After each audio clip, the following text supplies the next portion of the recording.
After a full day teaching classes at the public school, I arrived home exhausted. I saw a new lock on the pantry door. "It's so you don't touch our things," my daughter-in-law said without looking at me. I smiled without saying a word. The next day, the padlock was gone, and in its place, I left a letter. One that made her hands shake when she read it. Yes, that's exactly what happened. Just as you are hearing it. A padlock. In my own house. On the pantry that I had built myself 25 years ago, when my Robert was still breathing and this house smelled of fresh brewed coffee and blueberry muffins in the mornings. But let me tell you from the beginning, because this story doesn't start with a padlock. It starts much earlier, when I still believed that being a good mother meant giving everything without expecting anything in return. My name is Eleanor. I am 67 years old, and for 42 of those years, I was an elementary school teacher at the Franklin D. Roosevelt School in a district of Chicago. I taught over 800 children to read. I gave them affection when their own homes did not, and I never, ever imagined that my own son would make me feel like an intruder in the place where I raised 3 children and buried a husband. That Tuesday, I arrived tired. My legs ached after standing all afternoon supervising recess. I was 65 then, just about to retire. I came in through the back door, as always, and went straight to the pantry to look for the peanut butter crackers I saved for my afternoon snack. My one little treat after a long day. And there it was, a new, shiny silver padlock hanging from the door of my pantry as if it were the most normal thing in the world. I froze. My purse slipped from my shoulder. For a second I thought I was in the wrong house, that I had mistaken the door, but no. There was the cracked tile next to the stove that Robert never got around to changing. There were the pots of basil on the window. It was my kitchen. My house. Then I heard her voice. "Oh, you're here." Victoria entered the kitchen, drying her hands on a dish towel. She was wearing that pink blouse that, according to her, cost $250 at a boutique in Beverly Hills. The same money I spent on groceries for the entire week. "What is this?" I asked, pointing to the lock. My voice came out softer than I would have liked. I still didn't quite understand what I was seeing. She didn't even look up. "Oh, that. Well, Matthew and I bought some things for ourselves. You know, imported products, organic olive oil, that sort of thing. And well, we don't want them to get mixed up with everything else. It's to avoid problems." To avoid problems. As if I were the problem. "But Victoria, this is my pantry, my house." She finally looked at me, and in those brown eyes that once seemed sweet, I only saw coldness. "Oh, Eleanor, don't take it personally. It's just organization. You have your space, we have ours. It's the healthiest thing in a shared living situation, don't you think? My space, in my own house." I wanted to yell at her. I wanted to rip that padlock off and throw it out the window, as if I were a tolerated tenant. But something inside me, that part that was always the teacher, the one who learned to measure every word before saying it, made me keep quiet. I smiled. "Of course, dear, whatever you say." And I went to my room. I didn't cry that night. I was too furious to cry. I sat on the bed I shared with Robert for 38 years, and for the first time in 3 years, I allowed myself to clearly see what I had been ignoring. My house was no longer mine. It hadn't happened all at once. It was like when mold gets into the walls. You don't see it until it's everywhere. If this story is stirring something inside you, subscribe to the channel, because what comes next, even I didn't see coming. 3 years ago, when Robert died of a heart attack while watering his geraniums, my world fell apart. I didn't just lose my husband. I lost the sound of his footsteps in the morning, the smell of his cologne when he got ready to go out. That way he hugged me from behind while I cooked. The house became a giant echo. Matthew, my youngest son, came to the funeral with Victoria. They had been married for 2 years. He hugged me and said, "Mom, we're not going to leave you alone. We'll move in with you until you're better." "Temporary," he said, "just until I recovered." But temporary turned into a month, then 6, then a year. And suddenly, 3 years had passed, and they hadn't just not left. They had taken complete possession. At first, it was subtle. Victoria started helping by reorganizing the kitchen. "It's just more practical this way, Mom." The antique serving dishes I inherited from my mother were piled up on the top cabinet where I couldn't reach anymore. My old but good frying pans were replaced by non-stick pots that, according to her, were healthier. Then came the furniture. "That couch is too old, Eleanor. We're going to donate it." And my brown armchair, where Robert read the newspaper every Sunday, disappeared. In its place, they put a modern gray sofa that was nice, yes, but it wasn't mine. The living room became her office. My sewing room was filled with boxes of her things. The dining room where we celebrated every birthday, every Christmas, was now decorated with abstract paintings that I hadn't chosen. And I, like a fool, let it happen. Because I thought it was love, that they were helping me modernize, that this was life with young people. But the padlock was different. The padlock was a message. That night, lying in the dark, I remembered something I told a student years ago. Her name was Lucy, and her older sister treated her badly, took her things, made her feel invisible in her own family. "Lucy," I told her, "never let anyone make you feel less in your own life, not even for love." And I had done exactly that. I looked at the ceiling. The shadows from the street lamp moved like ghosts. And then, for the first time in a long time, I felt something stronger than sadness. I felt anger. And that anger, I would soon discover, was exactly what I needed to wake up. Because what Victoria didn't know is that teachers learn to read between the lines, and I had just perfectly read her message. What she also didn't know was that I also knew how to write. Stay tuned to see what I did with that padlock and what I discovered later on her laptop. The next day, I woke up with a clarity I hadn't had in years, like when you take off dirty glasses and suddenly see all the details you had been ignoring. I got up early, as always. I made my coffee in the old coffee maker they still allowed me to use because the Italian capsule machine was only for them. I sat in the small space left for me at the breakfast table and began to remember. It wasn't sudden. It was like water eroding stone, drop by drop, until you no longer recognize your own house. I let my mind travel 3 years back, to the day of Robert's funeral. It was unbearably hot for November. St. Patrick's Church was full. Fellow teachers, neighbors, his domino friends, the ladies from the corner store where he bought his cigarettes secretly because I scolded him. Matthew arrived with Victoria. She wore a simple black dress and her hair pulled back. She hugged me gently and said, "Count on me for whatever you need, Mom." Her voice sounded sincere, or maybe I needed to believe it was. After the burial, when everyone left and the house was left in that dreadful silence that only the recently widowed know, Matthew took my hands. "Mom, you can't stay alone, not now. I'll be fine, son.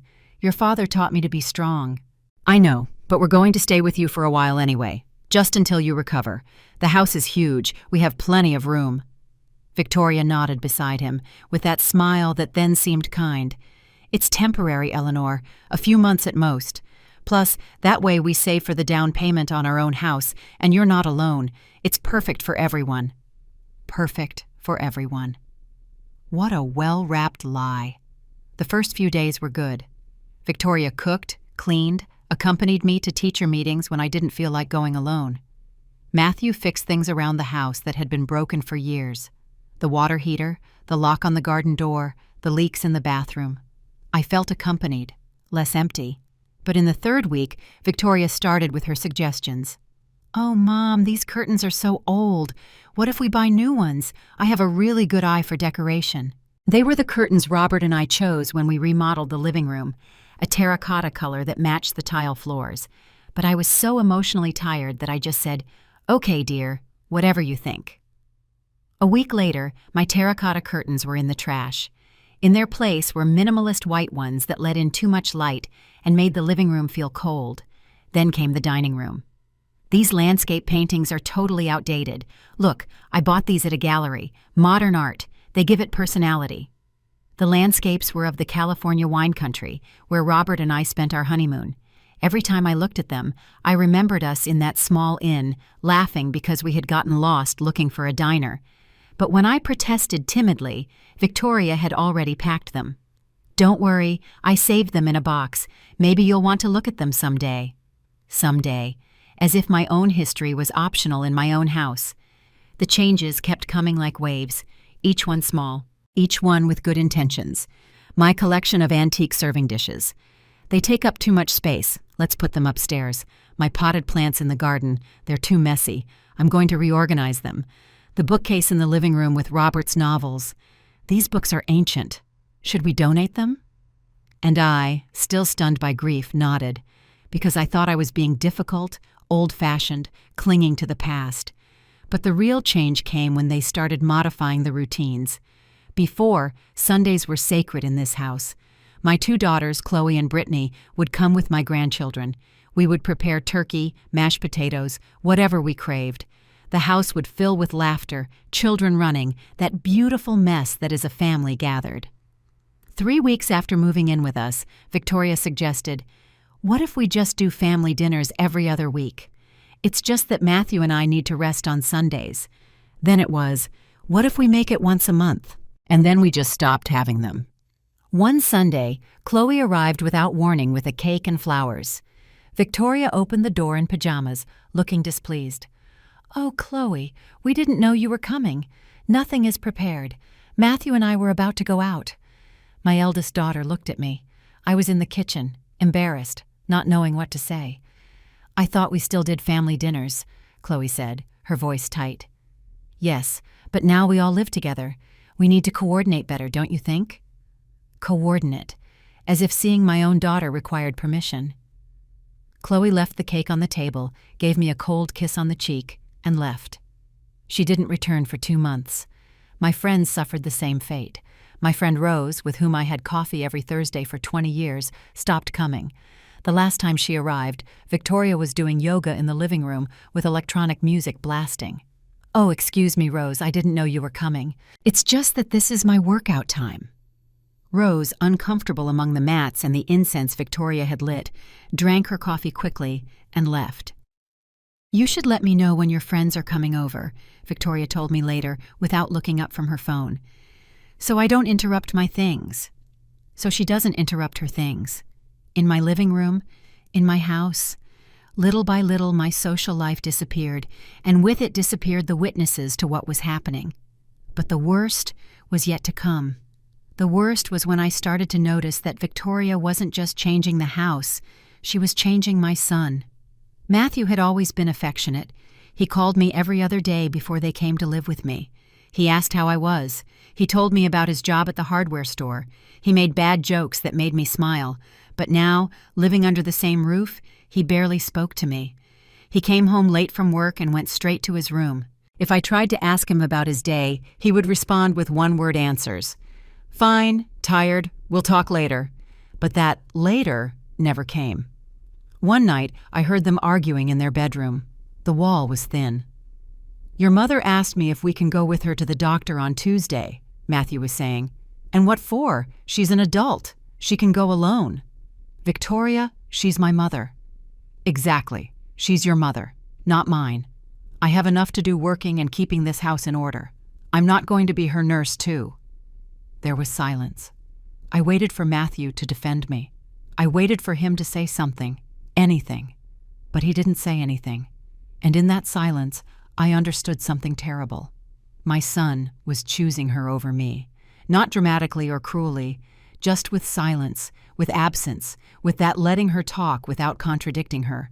I got into bed trembling, not from cold, but from helpless rage.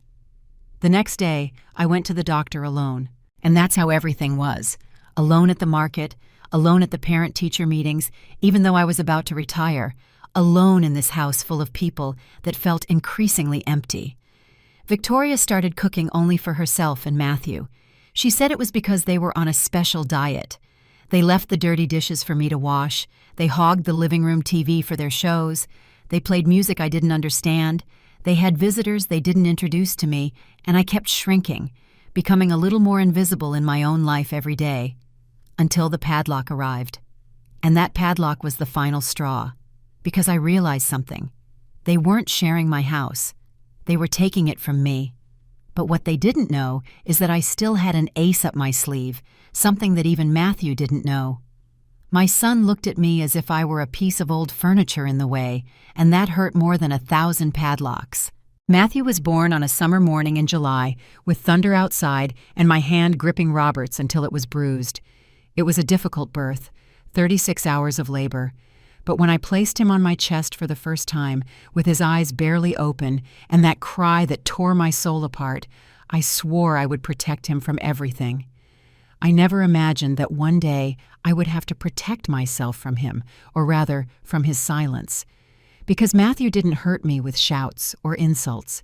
He hurt me by disappearing, by becoming a ghost who lived in my house, but no longer lived with me. It was Wednesday. I remember because on Wednesdays, I got home early from school at 2 o'clock, and I used to find him eating in the kitchen. We would talk about everything, about his work at the hardware store, how things were with his customers, that boss who, according to him, didn't even know how to hammer a nail. But that Wednesday, 3 days after the padlock incident, I arrived and the house was silent. Victoria wasn't there. Matthew was. I saw him sitting in the living room, looking at his cell phone with a frown. "Son," I said from the doorway, "did you already eat? I can make us some chili." He looked up for barely a second. "I'm not hungry, Mom, thank you." And he went back to his screen. I stood there, my bag still hanging from my shoulder, feeling like I had just talked to a wall. "Are you okay?" "Yes." "Did something happen at work?" "No." "Matthew, look at me." He sighed, that long sigh you use when someone is annoying you. He put his cell phone on the sofa and finally looked at me, but his eyes were empty, as if he saw me but didn't recognize me. "What is it, Mom?" "That's what I'm asking you. We don't talk anymore. You don't tell me anything anymore. You live here, but it's like you're not here." He ran his hand through his hair. That gesture he's made since he was a kid when he was uncomfortable. "It's just that I'm tired. Work is hard. Don't take it personally." "Don't take it personally." The same words Victoria used about the padlock. "What about Sunday? Chloe told me you invited her to eat with you, but you didn't tell me." His face changed. He tensed up. "It was a last-minute thing. I thought you had plans." "What plans would I have? I live here. This is my house." "Mom, don't start." "Start what? Wanting to talk to my own son?" He stood up from the sofa. He no longer looked me in the eyes. "Look, Victoria and I are trying to build our lives. We need space. We can't be thinking about, you know." "About me? You can't be thinking about me?" "It's not that." "Then what is it?" Silence. That damned silence that had become his answer for everything. "I have to go out," he finally said. "Victoria is waiting for me." And he left.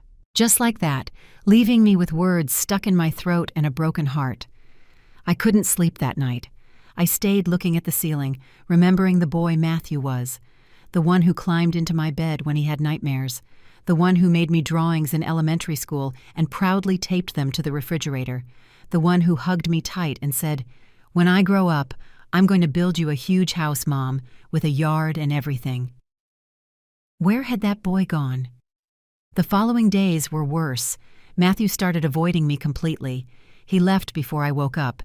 He came back late when I was already in my room, and when we coincided in the kitchen or the hallway, he would look down and quicken his pace, as if I were an uncomfortable stranger.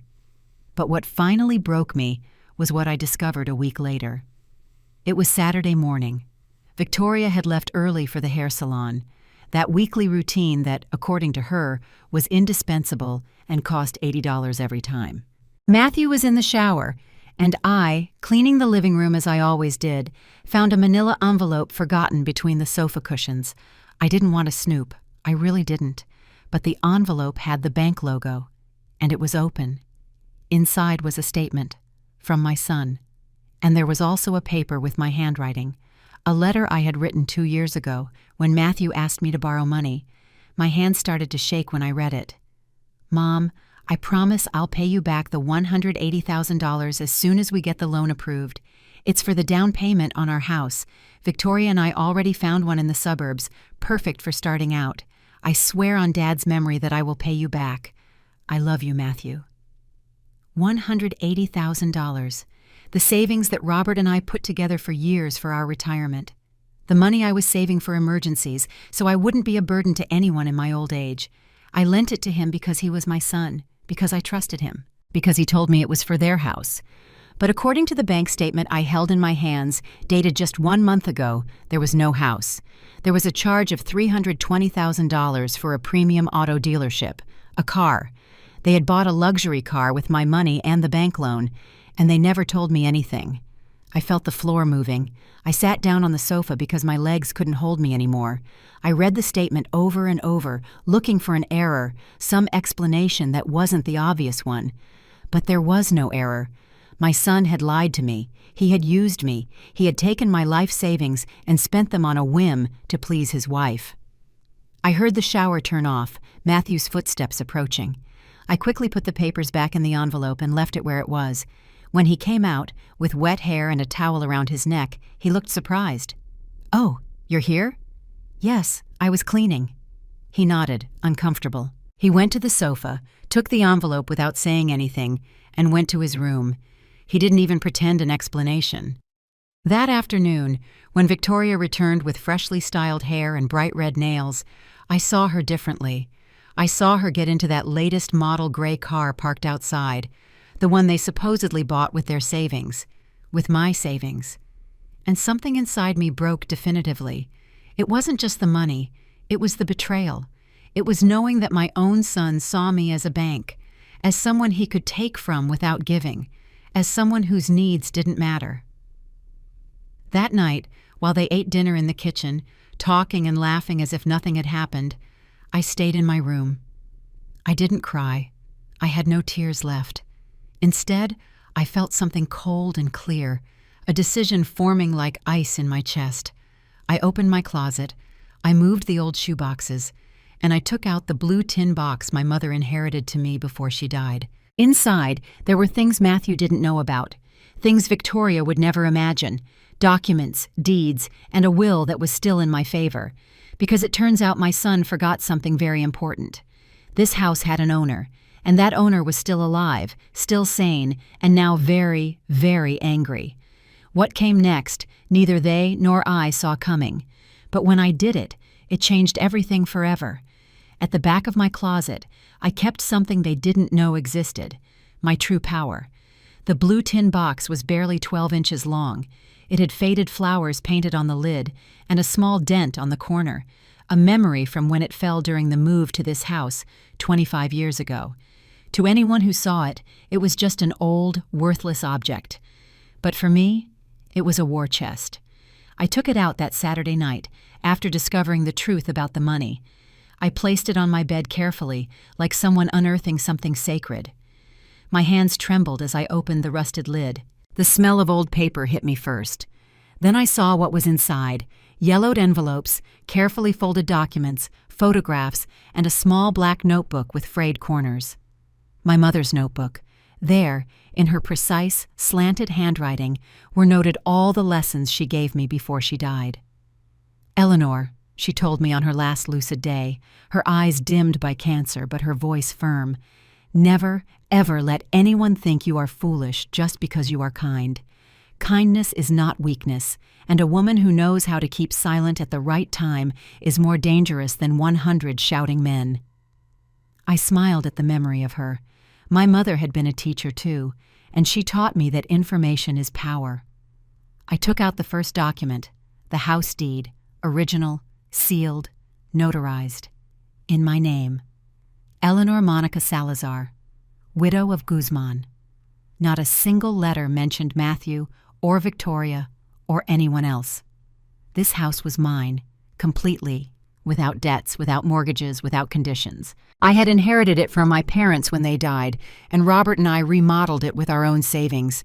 Every brick, every window, every bathroom tile had been paid for with the sweat of 2 teachers who worked 40 years non-stop. Matthew knew it, or at least he once did. But perhaps Victoria had made him forget it, or perhaps he had chosen to forget it because it was convenient for him to think this house would be his someday. I took out the second document, my will. I had drawn it up 5 years ago when Robert and I decided to put everything in order. Back then, it left the house divided equally among my 3 children, Matthew, Chloe, and Brittany. But that will could be changed. And a dark part of me, the one that had been dormant for too long, started to seriously consider that possibility. I kept checking. I found copies of the electricity, water, gas, and property tax bills, all in my name. All paid by me for the last 3 years, even though Matthew and Victoria contributed $1,500 monthly, which barely covered the groceries. $1,500. A mockery. The property tax alone cost $3,200 every 2 months. Electricity, $1,800. Gas, $1,100. Maintenance, repairs, unexpected expenses. All of that was paid by me with my teacher's retirement. $11,000 monthly that evaporated maintaining a house for 3 people where only I put in real money.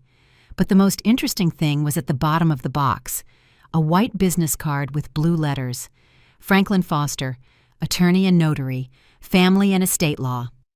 Franklin had been a 3rd-grade student of mine more than 30 years ago, one of the most respected lawyers in the district, and he owed me a huge favor. I had convinced his mother not to take him out of school when she wanted to put him to work. "Teacher Eleanor," he had told me at Robert's funeral, squeezing my hand tightly. "Anything you need, anything at all, just look me up. You changed my life." I looked at the card, then I looked at the documents, and then, for the first time in weeks, I felt something that wasn't sadness or rage. I felt control. The next morning, Sunday, I waited for Matthew and Victoria to leave. They had arranged to go to brunch with her parents, another one of those gatherings to which I was never invited. As soon as I heard the car drive away, I took my cell phone and dialed Franklin's number. He answered on the 3rd ring. "Teacher Eleanor?" "Franklin, dear, forgive me for bothering you on a Sunday." "You are never a bother. Are you okay? Did something happen?" The genuine concern in his voice almost made me cry. It had been so long since someone truly worried about me. "I need your help. I need to review some documents and maybe, just maybe, make some changes." There was a pause. "Changes to your will?" "Among other things." "Can I ask what's going on?" And then, sitting there on my bed with the blue box open in front of me, I told him everything. The padlock, the humiliations, the $180,000, the way my own house had become a prison where I was the intruder. Franklin listened without interrupting. When I finished, his silence was different. It wasn't discomfort. It was someone calculating, thinking, planning. "Teacher, do you have proof of all this?" "I have receipts. I have the bank statement I found. I have text messages where Matthew promised to pay me back the money." "And is the house completely in your name?" "Completely. No debts. Nothing." "Perfect." His voice sounded firmer. "Then this is what we're going to do." For the next hour, Franklin explained a plan to me. It wasn't revenge. It was protection. It was setting legal boundaries that Victoria and Matthew couldn't break. First, update my will with a different notary, one they didn't know. Leave everything to my daughters, with a special clause stating that Matthew could only inherit if he paid me back the $180,000 before my death. If he didn't, his share would be divided between Chloe and Brittany. Second, make a notarized inventory of all my belongings inside the house. Furniture, appliances, jewelry, everything, to make it clear what was mine and what was theirs. Third, prepare a legal ultimatum. If they didn't start paying a fair rent, calculated at $500 monthly, which was cheap for a house that size, or didn't move out within 3 months, I could initiate an eviction process. "But Franklin," I said, my voice shaky, "he's my son." "I know, teacher, and that's why I'm giving him options that aren't throwing him out on the street tomorrow. But you have to protect yourself. What they are doing to you is not love, it's abuse." That word hit me like cold water. Abuse. Was it that? Could it be called abuse when it came from your own son? "Think about it," Franklin continued, "but don't take too long. The more time passes, the harder it will be to get your house and your peace back." We hung up. I remained sitting on the bed, surrounded by papers, feeling like I had just crossed an invisible line. But the line had already been crossed. Only not by me. I put everything back in the blue box. I hid it in the back of the closet, behind the winter boxes that no one touched. When Matthew and Victoria returned that afternoon, they found me in the kitchen, preparing chicken soup, as always, like the harmless old lady they thought I was. "Smells good," Matthew said, surprised to see me cooking. "I thought we were supposed to be dieting," Victoria added in a sharp tone. I smiled, that smile I had perfected in 40 years of dealing with difficult parents. "It's just for me. You two do your own thing." Victoria blinked, confused by my neutral tone. Matthew looked at me with something that almost seemed like guilt, but neither of them said anything, and I continued stirring my soup, calm, while in my mind the pieces were already moving on a board they didn't even know existed. Because I had learned something important. The one who shouts the loudest doesn't always win. Sometimes the one who knows how to wait in silence wins, with a teacher's patience and a surgeon's precision. And I had waited long enough.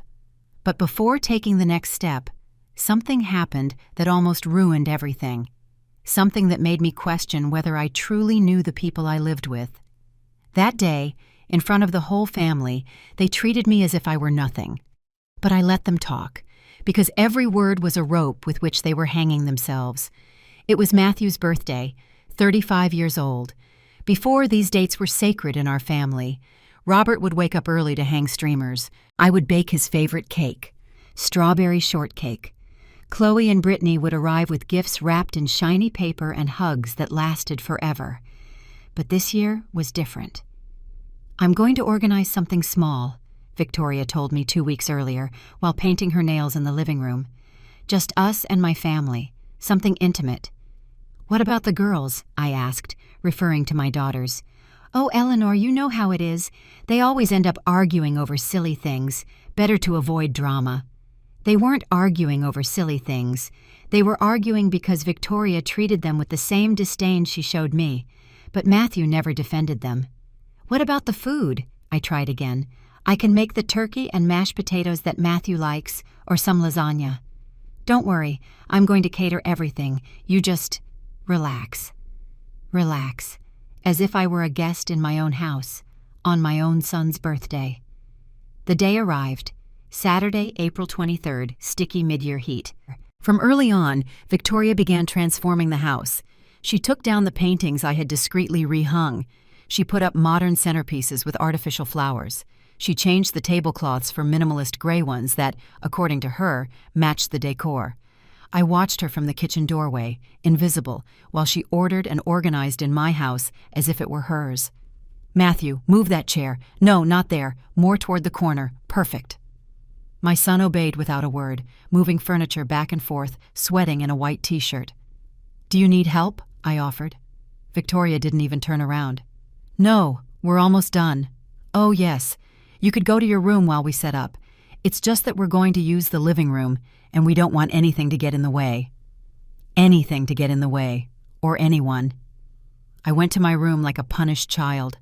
I closed the door and sat on the bed, feeling the heat rising up my neck, the humiliation, the contained rage, but I stayed quiet. I took my cell phone from the nightstand and put it on silent mode. I left it on my dresser, strategically propped against a book, with the camera pointing toward the slightly open door. I started recording. If my years of teaching had taught me anything, it was this. When someone is hurting you, document it. Words are forgotten. Witnesses change their story. But a video doesn't lie. At 6 o'clock, the guests started to arrive. First came Victoria's parents, Mr. Jack and Mrs. Patricia. Yes, that was her name. And believe me, the name fit her perfectly for how unbearable she was. Mrs. Patricia entered wearing a floral dress and expensive sunglasses, carrying a cake from a fancy bakery. She looked at the living room with a critical eye, as if evaluating whether everything was up to her standards. "Oh, honey, you did a great job. Your good taste shows." Your good taste. In my house, with my furniture pushed into the corners. Then came Victoria's sister Michelle, with her husband and their 2 spoiled children, who immediately started running around the house, shouting like animals. One of them knocked over my African violet plant.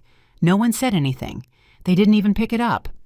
I stood in the hallway, dressed in my Sunday blouse and pearl earrings, waiting for someone to greet me. No one did. Victoria walked past me as if I were part of the wall. Mr. Jack looked at me sideways and nodded his head, but didn't say a word.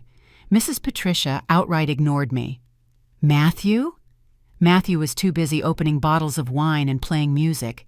I sat in the corner chair, the one they had pushed next to the bookcase, and watched. The dining table was full of food I hadn't cooked. Sushi, fine cuts of meat, gourmet salads, bottles of wine that cost more than $50 each, artisan bread, French desserts, all paid for with money they supposedly didn't have. The same money that justified why they couldn't pay me a fair rent. "Cheers to my son," Victoria shouted, raising her glass. "To his 35th birthday, and may this be the start of our best time together." Our best time. As if I hadn't been there for his first 35 years. As if I hadn't birthed him, raised him, educated him, supported him when he didn't have a job, consoled him when his girlfriends left him. Everyone toasted, the glasses clinked, laughter filled the room, and no one, absolutely no one, toasted to me. Then Mrs. Patricia, with 3 glasses of wine in her and that condescending tone people who think they are superior use, dropped the bomb. "Oh, Victoria, it's so good that you two are so patient. Not everyone can stand living with their mother-in-law, right?" She laughed that fake laugh that made my skin crawl. "You must be very grateful to them. Not all modern children sacrifice themselves like this, taking care of their parents instead of abandoning them somewhere." Sacrifice, taking care. As if I were the burden. Victoria smiled, looking down with false modesty. "Oh, Mom, she does what she can. It's hard at her age, right?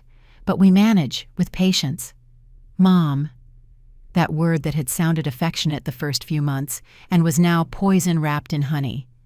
"The thing is," Michelle continued, pouring herself more wine, "I tell my husband that when his mother is old, there's no way she's coming to live with us. Straight to the nursing home, it's the healthiest thing for everyone." Laughter erupted. Matthew smiled uncomfortably, but he didn't say anything. Nothing. Mr. Jack added his 2 cents. "Well, I think it's fine to help up to a point, but there comes a time when old people have to understand that their cycle is over and let the young people live." The old people. They talked about me as if I weren't there, as if I were an object that eventually needed to be gotten rid of. Mrs. Patricia looked directly at me for the first time all night. "Right, Eleanor? You understand that they need their space? They're young. They have dreams. They can't be burdened with, well, you know what I mean." I remained silent. I smiled. That smile I had perfected in weeks of enduring insults disguised as advice, and I let them keep talking because my cell phone was still recording. Every word, every cruel laugh, every derogatory comment. Victoria brought the cake. They sang happy birthday. Matthew blew out the candles and made a wish.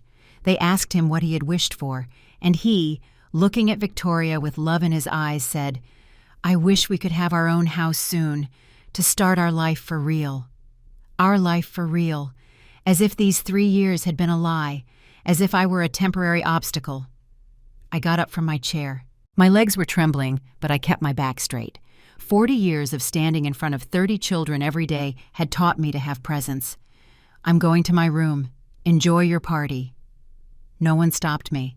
No one said, "Don't go." No one asked if I was okay. Victoria just mumbled, "Get some rest, Mom."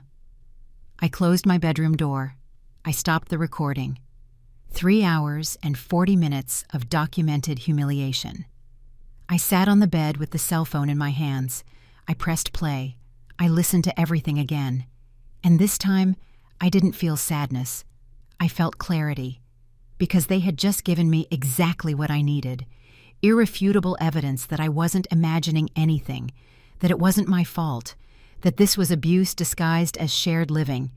I saved the video to the cloud. I made 3 backup copies. I sent one to Franklin Foster's email with the subject, "Urgent, additional evidence." Then I lay down, and for the first time in months, I slept completely. Because I was no longer alone in this war. I had allies, I had proof, and above all, I had a plan. What they didn't know is that they had just dug their own grave, and I would hold the shovel. The next day, I did something Victoria will never forget, something as simple as a letter, but as devastating as an earthquake. When Victoria read that letter, I saw the color drain from her face, because the right words, spoken at the precise moment, are worth more than 1,000 shouts. Sunday dawned quiet, too quiet, that uncomfortable stillness that remains after a storm when the air still smells of electricity and destruction. Matthew and Victoria didn't come out of their room until 11 o'clock. I had been awake for 2 hours. I had drunk my coffee, watered the plants I had left, and done something I had been planning all night. On the dining room table, among the remnants of the party that no one had cleaned up, I saw the padlock. They had left it lying there, next to the empty bottles and dirty dishes, as if it were trash, as if it hadn't been the symbol of my humiliation just days before. I picked it up. It was light, cheap. The kind of lock you buy at any hardware store for $5. Nothing special. But for me, it represented a line that had been crossed. I went to the kitchen drawer where I kept my tools. I took out some old pliers that Robert used for his household repairs. The lock gave easily, too easily. With a little force and the right angle, the shackle opened without a problem. I smiled. That symbolic lock, so full of power in Victoria's mind, was worthless. It was pure theater, pure illusion of control, just like everything she had built in this house. I left the broken lock on the kitchen counter where she would see it, but that wasn't enough. I needed to send a clearer message, more permanent. I went to my room. I took out paper and a pen, not the computer, not a text message, a handwritten letter. Because there is something about handwritten letters that makes the words weigh more, that makes them stick deeper. I sat down at my desk, the same one where I had checked the homework of hundreds of students for decades, and I wrote, not with rage, but with surgical precision. Victoria, I have decided not to say anything about the padlock, because I understand that you come from a family where distrust is normal. I don't blame you for that. Everyone brings their traumas and their ways of seeing the world. But I want you to know something very important, something you may have forgotten, or that you were never clearly told. This house has an owner, and that owner is me. The documents are in my name. Original deeds, notarized, impossible to modify without my physical presence, my current ID, and my fingerprint. My lawyer, Mr. Franklin Foster, has certified copies of everything. And believe me when I say he is very good at what he does. I know about the power of attorney you wanted me to sign 6 months ago, that paper you accidentally left on the table with the important parts marked in yellow. I'm not foolish, Victoria. I'm a teacher. I taught over 800 children to read for 42 years. I can read between the lines better than you imagine. I also know about the $180,000 my son borrowed from me for the down payment on his house, that house that never existed, that money that turned into a car you drive every day. And I know what you said about me last night. I recorded every word.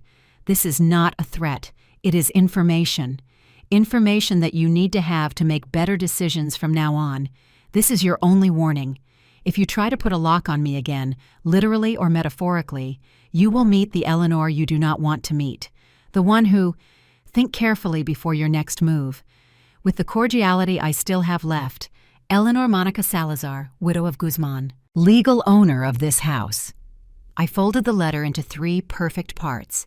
I put it in a manila envelope, and in clear handwriting I wrote on the front, "For Victoria, personal and confidential." I went to the pantry. The door was still there, unlocked, open as it should have been all along. I taped the envelope to the center, at eye level, with thick tape. Impossible not to see. Then I went to the kitchen. I prepared a cup of chamomile tea and sat down to wait. I didn't have to wait long. At 11:30, I heard footsteps. Victoria entered the kitchen, shuffling in her slippers, her hair messy and looking hungover. She headed straight for the coffee maker. Then she saw it. The broken padlock on the counter. She stopped dead. She picked up the lock. She examined it. She frowned. Then she looked towards the pantry. And there was the envelope. Large, manila, with her name on it. I saw her turn pale even before she opened it. She took the envelope with trembling hands. She opened it clumsily, tearing the paper. She took out the letter and started to read. I continued drinking my tea, seemingly calm, apparently distracted, looking out the window at the garden. But I was watching her reflection in the glass. I saw her eyes widen with each line. I saw her mouth open into an O of surprise. I saw her hands begin to tremble by the time she reached the middle of the letter. When she finished reading, she slowly folded the letter. She looked at me. I didn't look away from the garden. Eleanor. Her voice sounded small, scared. I didn't answer. Eleanor. This is a misunderstanding. I slowly turned my head. I looked her in the eyes, and I didn't smile. For the first time in 3 years, I didn't smile. Which part is a misunderstanding? The padlock I saw with my own eyes? The money that your husband's bank statement proves? Or the things you said about me last night, recorded on video with the date and time? She was speechless. The letter trembled in her hands. We were just... Save it. My voice came out firm, cold. I don't want explanations. I want you to understand that this house is mine, that I decide who lives here and under what conditions. And if you disrespect me in any way again, you leave. No discussion, no second chances. But Matthew is my son, and he will always have my love. But this house is mine, and in my house there is respect. Or you find somewhere else to live. The silence that followed was dense, heavy, electric. Victoria pressed the letter against her chest. For a moment, I thought she was going to cry, or scream, or make one of those dramatic scenes she was so fond of. But she didn't do any of that. She just nodded, barely, almost imperceptibly. And she went to her room without saying a word. I heard the door close, then muffled voices. Matthew asking what was wrong, Victoria crying, explaining, maybe exaggerating. I didn't care. For the first time in years, I felt like I was recovering something. Not all of my house, not all of my life, but a small, vital piece of my dignity.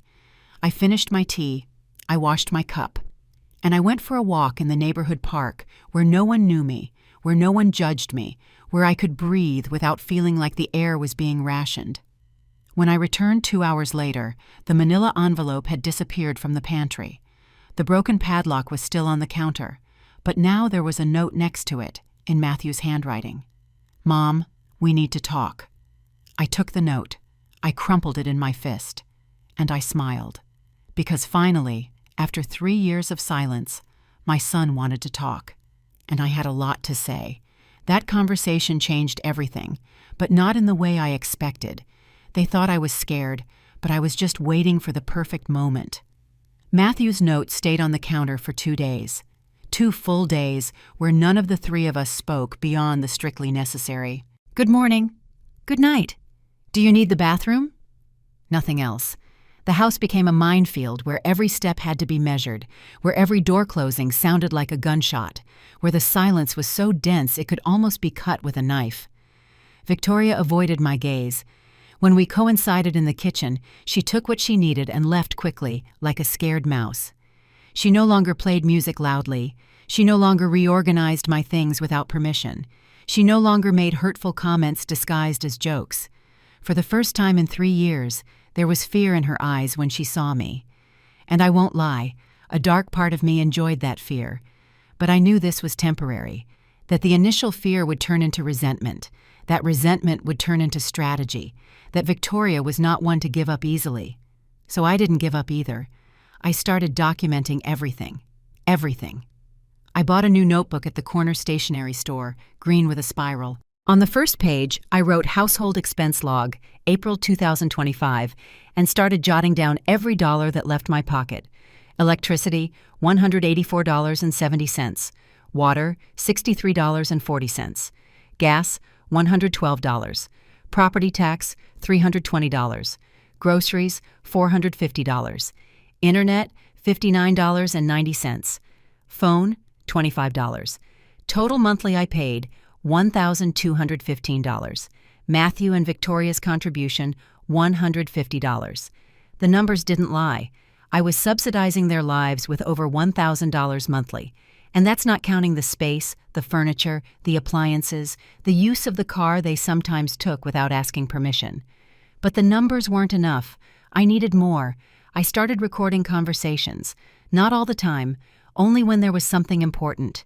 My cell phone was always in my apron pocket, in record mode. Discreet, like that Thursday afternoon when I heard Victoria talking on the phone on the patio.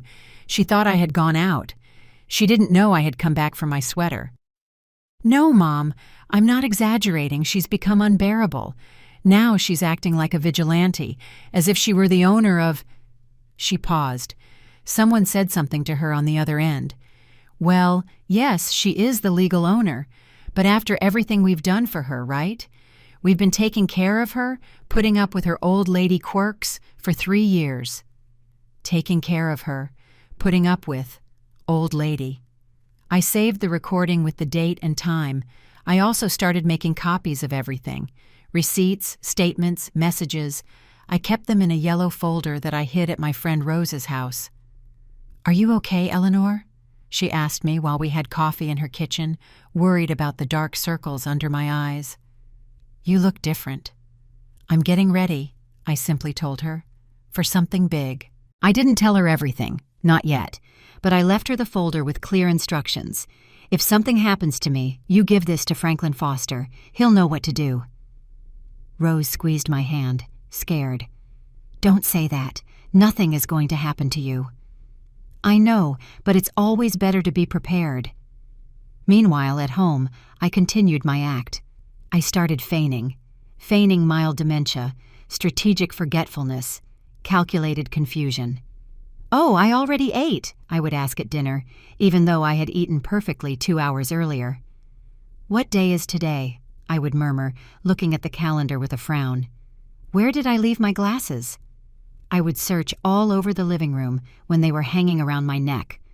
I saw Matthew and Victoria exchange glances that said, "See? It's starting. She's losing it. Perfect. Let them think that." Because while they thought I was confused and weak, I was moving pieces on a board they couldn't see. I called Franklin 3 times that week. "I want to change my will," I told him in the first call. "Are you sure, teacher?" "Completely." In the second call, I asked him to research if it was legal to record conversations in my own house. He confirmed that it was, that anything recorded on my own property was admissible as evidence. In the third call, I told him about my plan. "It's risky," Franklin warned me, "but if you're determined, I support you. Just promise me you won't do anything without consulting me first." "I promise," I lied, because I already had the next step planned. On Friday night, Matthew finally knocked on my door. "Mom, can we talk?" "Come in, son." He entered slowly, his hands in his pockets. He sat on the edge of my bed, in the same spot where he sat as a child when he had nightmares. "About the letter, you read it?" "Victoria showed it to me. I didn't know you felt that way." That phrase almost made me laugh, or cry. I didn't know if it was honesty or willful blindness. "Matthew, look at me." He looked up. His eyes were Robert's, the same brown eyes with golden flecks that made me fall in love 40 years ago. "Did you really not know? Or did you not want to know?" He remained silent, and in that silence, I found my answer. "The $180,000, he began. "I don't want to talk about that now, but, Mom, I will pay you back, I swear. It's just that—" "Matthew," my voice came out firm, "I didn't come into this world to be paid back. I came to be respected. And in my own house, I don't feel respected. Do you understand the difference?" He nodded slowly. His eyes were glassy. "I'm sorry." "I know, but I'm sorry isn't enough. I need to see changes, real changes." "What do you want me to do?" And there it was, the question I had been waiting for. "I want you to let me live in peace in my house. I want your wife to treat me with basic respect. And I want you to start contributing fairly to the expenses or find your own place." He stood up abruptly. "Are you kicking us out?" "No, I'm giving you options. $500 monthly in rent. It's cheap for this house, or you can save up and look for your own place, like you always said you were going to do." "But Mom, we don't have that money right now." "You have money for a luxury car, for expensive clothes, for hair salons and restaurants." My voice didn't tremble. "You have money. You just don't want to use it on me." He stood there in the middle of the room, divided between 2 loyalties, and once again, he chose silence. "Think about it," I said softly. "You have 1 month." He left my room without saying anything more. I didn't sleep that night. I stayed awake looking at the ceiling, wondering if I had been too hard, if I had crossed a line I couldn't come back from. But when morning came and I saw the sun coming through my window, illuminating Robert's photo on the nightstand, I knew I had done the right thing, because love without respect is not love, it's a habit. And I had been a habit for too long. It was time to be a decision. What happened next surprised even me, because it turned out I wasn't the only one with secrets in this house. When I opened that chest in front of them, their eyes filled with greed. They didn't know it was a trap. The 1-month deadline I gave Matthew passed like sand through my fingers. 30 days, where the tension in the house was so thick you could almost chew it. Victoria continued to avoid me, but I noticed something different in her gaze when she thought I wasn't looking. She was calculating, planning, waiting. I was too. It was a Sunday afternoon, one of those hot May afternoons where the air doesn't move and everything seems to stop. I was in my room, reorganizing my summer closet. I took out old boxes, dresses I no longer wore, shoes saved from Robert's time, and then, accidentally, I left my bedroom door ajar. Just as Victoria was walking down the hallway, I heard her footsteps stop. Then, that held breath of someone who is seeing something they shouldn't be seeing, but can't look away. In my hands, I held the burgundy velvet chest. It was beautiful, I have to admit. It was about 16 inches long and 10 inches wide. The velvet was worn at the corners, but it retained that dark red, almost blood color, that gave it an air of antiquity and mystery. It had golden engravings on the lid, intertwined initials that were barely distinguishable anymore. It had belonged to my maternal grandmother. It passed to my mother, and then to me. Inside, I kept the family jewels. There weren't many. We weren't rich. But every piece had a story. It had weight. It had sentimental and economic value. I opened the chest slowly, like someone uncovering a treasure, knowing perfectly well that Victoria was watching me from the hallway. I took out the pearl necklace. 36 natural, irregular pearls, with that creamy luster that only real pearls give. Robert had given it to me on our 20th anniversary. He had saved for 2 years to buy it. Then, the gold earrings with emeralds.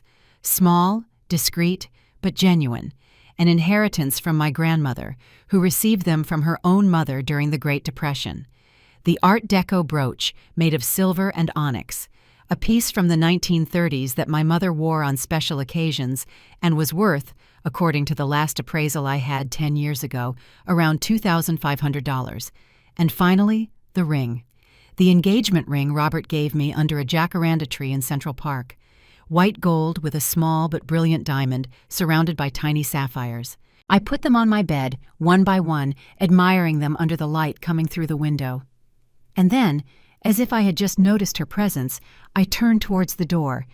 "Oh, Victoria, I didn't see you there." She took a step forward, her eyes fixed on the jewels. She wasn't even pretending to be discreet anymore. "Is that real?" I smiled, that proud grandmother smile showing her treasures. "Yes, dear, they are family heirlooms. They've been with us for generations." I took the pearl necklace and let it run through my fingers. "This necklace is almost 50 years old. The pearls are natural, see? Not like the ones nowadays that are all cultured and uniform."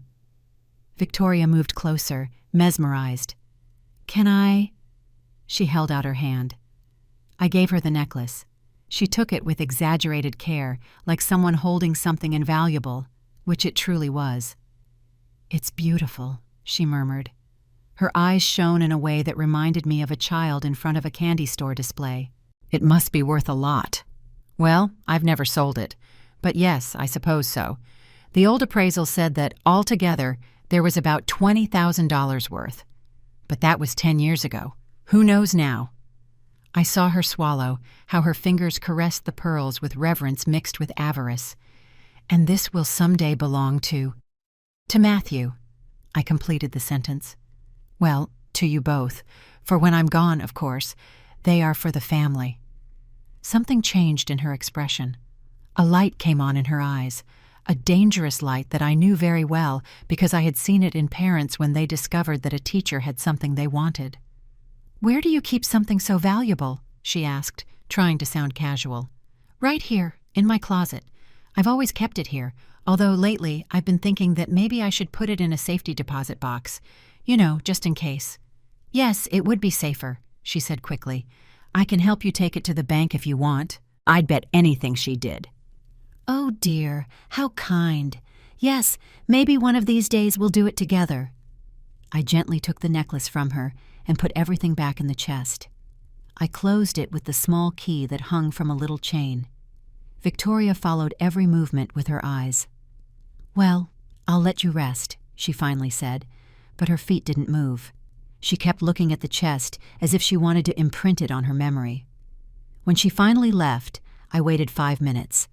Then I casually walked out of my room and past the living room. Victoria was on the sofa with her cell phone, but she wasn't watching videos or social media. She was on Google. I read the searches on her screen from the reflection in the hallway mirror. Natural pearl necklace price. Antique jewelry value, U.S. Family heirloom jewelry, who inherits? I smiled to myself and kept walking. For the next few days, Victoria completely changed. She was suddenly kind, soliciting. She asked if I needed help with groceries. She offered to make me tea. She even tried to cook something special for me, even though it tasted horrible. "Eleanor," she said to me one Wednesday afternoon, her voice sweet as poisoned honey, "have you thought about the bank thing?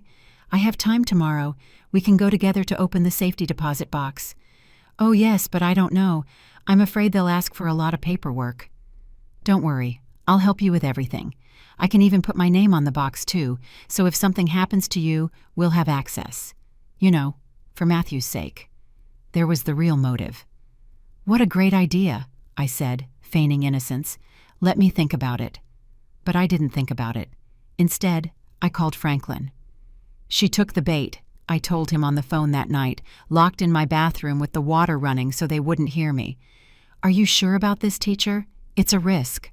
"I know, but I need her to show her true intentions, and this is perfect.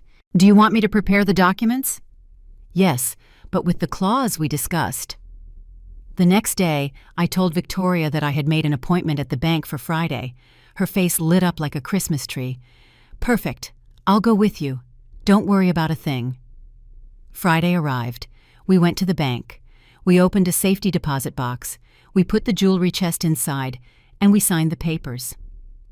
What Victoria didn't know, because she didn't read the fine print that the executive explained quickly, and she signed without paying attention, was that the box required 2 keys to open.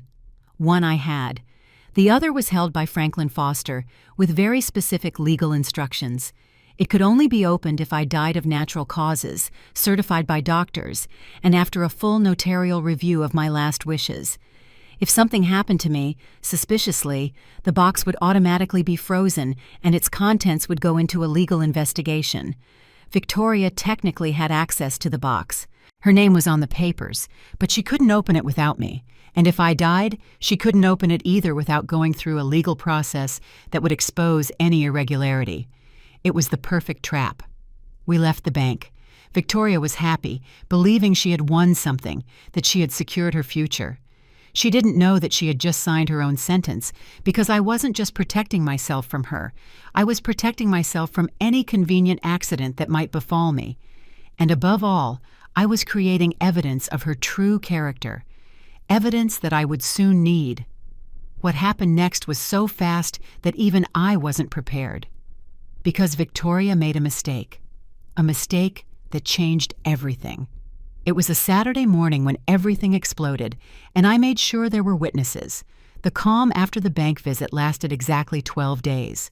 12 days where Victoria acted like the perfect daughter-in-law. She asked about my health. She offered to take me to the doctor. She even gave me a wool shawl so you don't get cold at night. I accepted everything with smiles and thanks. But inside, I was preparing, because I knew this was the eye of the hurricane, that deceptive stillness before everything unleashes with fury. And I was right. On Thursday night, while feigning sleep, I heard voices in Matthew and Victoria's room. They were arguing, low, but loud enough for me to catch isolated words. "It can't go on like this. The house should be ours. She's old. How much longer? The notary said we can—" My heart raced. I silently got out of bed, barefoot, and placed my cell phone in record mode against the wall we shared. The app Franklin had recommended amplified the sound. What I heard chilled my blood. "My cousin works at a nursing home," Victoria was saying. "He says that with a doctor's certificate that she can no longer care for herself, we can admit her, and then the house would be free." "I don't know, Victoria. She's my mom." "So what? She's been in the way for years. Look at us, Matthew. We can't have children because we live with your mother. We can't start our lives. This house should be ours since your dad died. But legally there are ways. My uncle is a lawyer. He says that with a power of attorney and a diagnosis of senile dementia, we can take control of her assets. And you've seen how she's been lately. She forgets things. She confuses days. Even the doctor could certify that she's not well." I felt nauseous, not because of what they were planning, but because of how well my acting had worked. Too well. "I don't know if I can do that." The mother is careful, but not scandalized, not outraged, as a son defending his mother should be. "Oh, Matthew, don't be a coward. It's for our own good, for our future. Besides, she'll be cared for at the nursing home. It's better for everyone." The silence that followed was worse than any word, because it meant Matthew was considering it. My own son was considering locking me up to take my house. I saved the recording. I sent it to the cloud, to 3 different emails, and then I knew the moment had come. I couldn't wait any longer. On Friday morning, I called my 2 daughters. "Chloe, Brittany, I need you to come to the house tomorrow, both of you, at 10 o'clock in the morning. It's urgent." "Are you okay, Mom?" Chloe asked, alarmed. "Yes, but I need you to be here and bring your husbands. It's important." Then I called Franklin. "It's time." "Are you sure?" "Completely. Prepare everything we discussed. The complete documentation?" "All of it. And I need you to come tomorrow at 10, with the notary if possible." "Understood, teacher."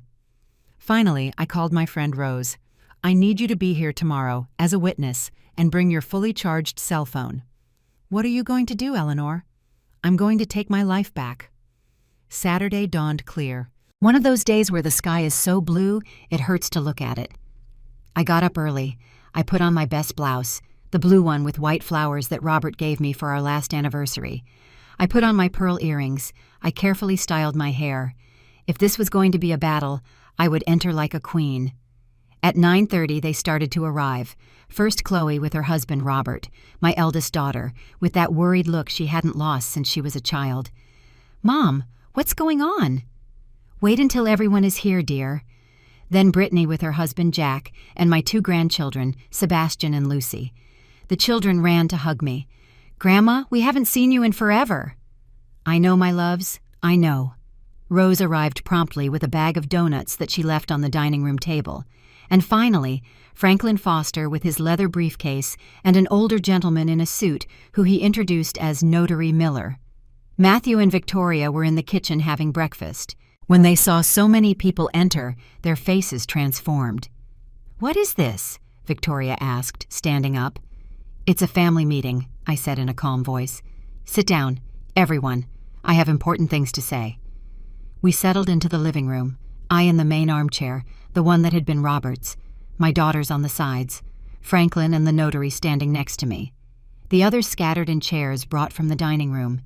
Victoria and Matthew remained standing, tense, like cornered animals.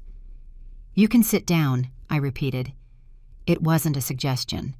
They slowly sat on the gray sofa they had bought. I took a deep breath and began. "I have gathered you here because I need everyone to hear this, and I need witnesses to what I am about to say." I took out my cell phone. I connected it to the Bluetooth speaker and played the recording from Thursday night. Victoria's voice filled the room. "My cousin works at a nursing home. He says that with a doctor's certificate that she can no longer care for herself, we can admit her." I saw the color drain from Matthew's face, how Victoria opened her mouth without any sound coming out. Chloe put her hand over her mouth. Brittany started to cry. I let the recording continue until the end, until that part where Matthew didn't say no, where he only kept silent in complicity. When it finished, the silence in the room was absolute. "Mom," Matthew tried to speak. I raised my hand. I haven't finished. This is not all. I took out the yellow folder I had stored at Rose's house. I opened it on the coffee table. Here are all the receipts for this house for the last 3 years. Electricity, water, gas, property tax, maintenance, everything paid by me, with my $1,100 monthly retirement. I put another document on top. Here is the bank statement that proves that the $180,000 I lent for a down payment on a house was used to buy a luxury car.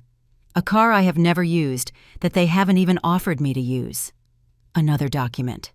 And here are the screenshots of the messages between Victoria and her sister, where she literally says, "A few more months of putting up with the old lady, and this house will be ours." Victoria suddenly stood up. "You spied on my phone. That's illegal."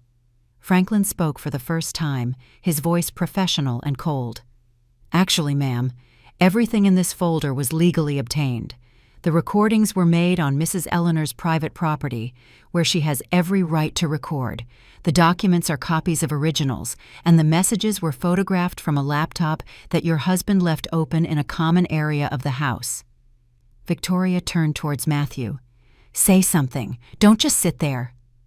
But Matthew didn't say anything. He stared at the floor, his eyes glassy. I continued, because I still wasn't finished.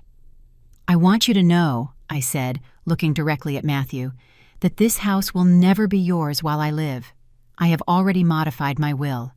If something happens to me, the house is divided only between Chloe and Brittany.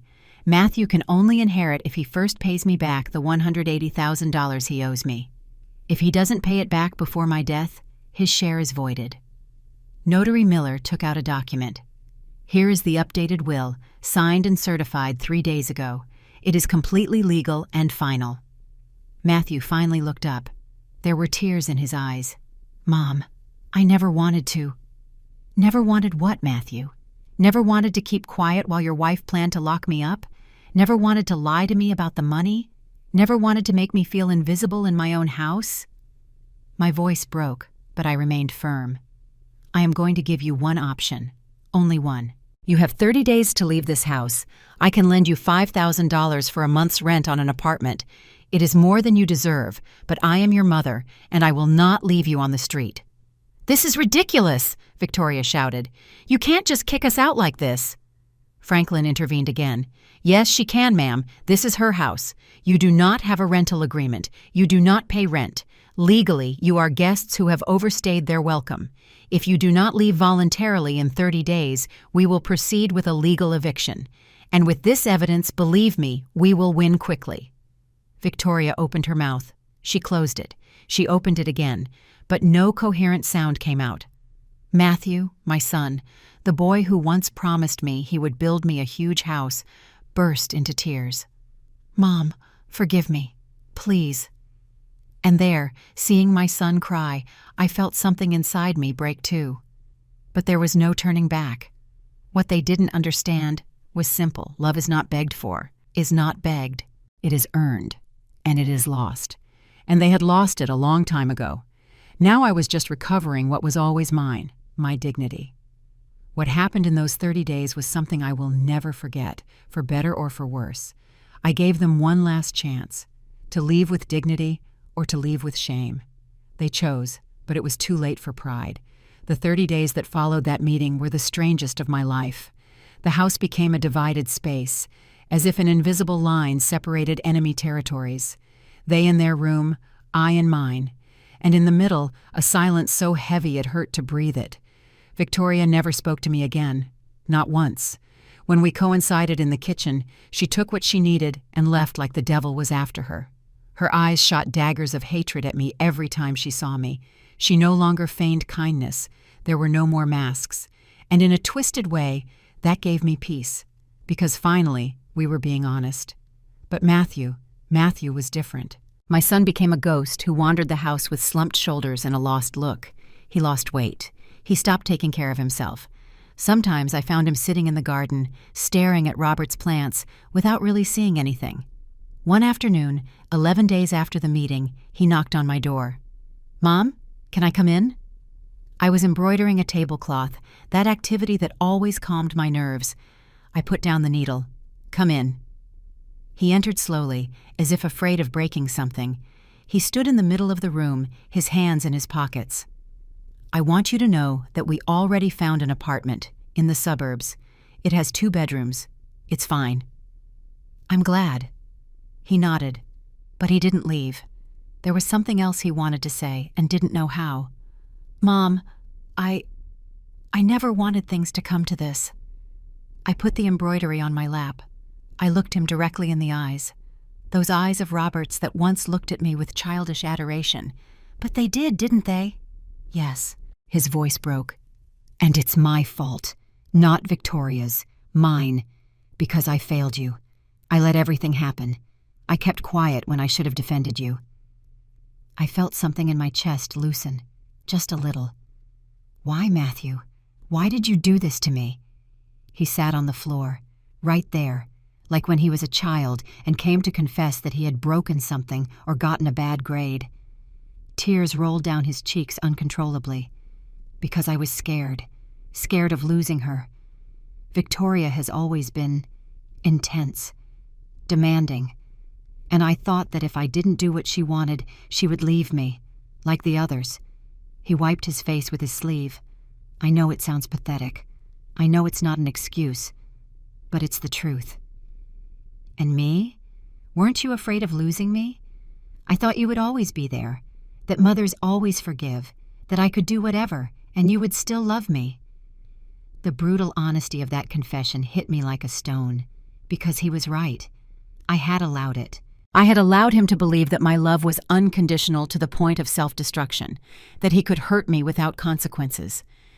A mother's love is great, Matthew, but it is not infinite. It has limits, and you crossed all of mine. He sobbed, hard, like a child who finally understands that actions have real consequences. "Will you ever be able to forgive me?" That question floated in the air between us. The truth is, I didn't know the answer. Not yet. I don't know, son. But I know this. Forgiveness doesn't erase what happened. And even if I forgive you someday, things will never be the same. Because I changed. And you will also have to change if you want to recover something of what you lost. He stayed sitting there, on my bedroom floor, crying like I hadn't seen him cry since he was 8 years old and fell off his bicycle.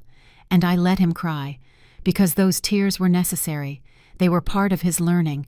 The following days were filled with boxes and moving. Matthew and Victoria packed their things with mechanical movements. I stayed in my room most of the time, letting the process happen without my presence. Chloe and Brittany came to help me organize the house afterward. We removed the gray furniture.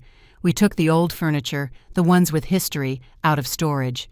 We put the terracotta curtains back up. We hung the California landscape paintings. "Are you okay, Mom?" Brittany asked me while we hung the family photos Victoria had taken down. "I'm sad," I admitted, "but I'm also at peace. For the first time in years, I'm at peace." On the 29th day, one day before the deadline, a moving truck arrived. Matthew and 2 movers took everything out: clothes, furniture, boxes, that gray sofa I hated so much. Victoria supervised everything with a look of contained fury. She didn't say goodbye. She didn't even look at me. She got into the car bought with my money, and drove off without looking back. Matthew was the last to leave. Carrying a box of photographs, he stopped at the door. "Thank you for the $5,000. I will pay it back, along with the other $180,000. I don't know when, but I will do it." "Don't do it for me, Matthew. Do it for yourself, so you learn that debts are paid, that promises are kept." He nodded. And then, in a small voice, he asked, "Can I come visit you?" "Someday, when things are calmer." I really thought about it. "Call me in 6 months. If by then you have kept your word, if you have shown that you've changed, we can try to rebuild something. But it will be different, with limits, with respect." "I understand." He reached out as if to hug me. I tensed up. I wasn't ready. He noticed. He stopped, and he just kissed me on the forehead. "I love you, Mom, and I'm sorry. I really am." And he left. I closed the door behind him. I leaned against the wood. And finally, after months of holding back, of being strong, of being strategic, I allowed myself to cry. I didn't cry for Matthew, or for Victoria, or even for the lost money. I cried for the broken illusion of what could have been and never was, for that son I raised to be good and somehow got lost along the way, for the years I wouldn't recover. But I also cried with relief, because finally, my house was mine again. The following months were for healing. I started inviting my friends over again on Thursdays: Rose, Amy, Sarah. We drank coffee and ate donuts at my table without having to ask permission, without feeling like we were in the way. Chloe and Brittany started coming on Sundays with the grandchildren. The house filled up again with children's laughter, the smell of chicken and mashed potatoes, those long talks that only happen in families who truly love each other. I adopted a cat, a stray orange cat that appeared one afternoon in my garden. I named him Robert, because he had those same golden eyes as my husband, and that tranquil way of observing the world. And little by little, I started remembering who I was before I became the invisible woman in my own life. 6 months later, Matthew called. "Mom, I already paid the $5,000. I deposited it today, and I have $300 saved up for the rest. I know there's a long way to go, but I'm working on it." "How are you, son?" There was a pause. "I'm better. Victoria and I are in therapy. She's still angry with you, but at least she's working on understanding why she did what she did. And me, too. I'm learning to set boundaries, to not be so afraid." "I'm glad. Can I come visit you? Coffee? Half an hour?" I thought about it, and this time the answer was easier. "Yes, but just you. And at a coffee shop, not here. I'm not ready for you to enter this house yet." "I understand. I love you, Mom." "I love you too, son. But loving doesn't mean forgetting. It means remembering and choosing every day to rebuild what was broken." 1 year after that family meeting that changed everything, I am sitting in my garden. The afternoon sun warms my face. Robert the cat sleeps in my lap. My plants are blooming because I finally have time to take care of them. Not everything is perfect. I still have difficult days. Days where I miss the idea of what could have been. Days where I wonder if I was too hard. But then I remember the padlock, the humiliations, the nights where I felt like a foreigner in my own bed. And I know I did the right thing, because I recovered something more valuable than a house. I recovered my dignity, my peace, my right to live without fear, without guilt, without having to justify my existence. Matthew comes to visit me once a month. We have coffee, we talk. We've had 4 visits now, and each one is a little less awkward than the last. I don't know if we will ever have the relationship we had. Probably not. But we are building something new, something based on mutual respect, on clear boundaries, on love that is no longer blind but conscious. And that is enough, because I learned something I should have learned a long time ago. True wealth is not in what you own, but in what you don't allow to be taken from you.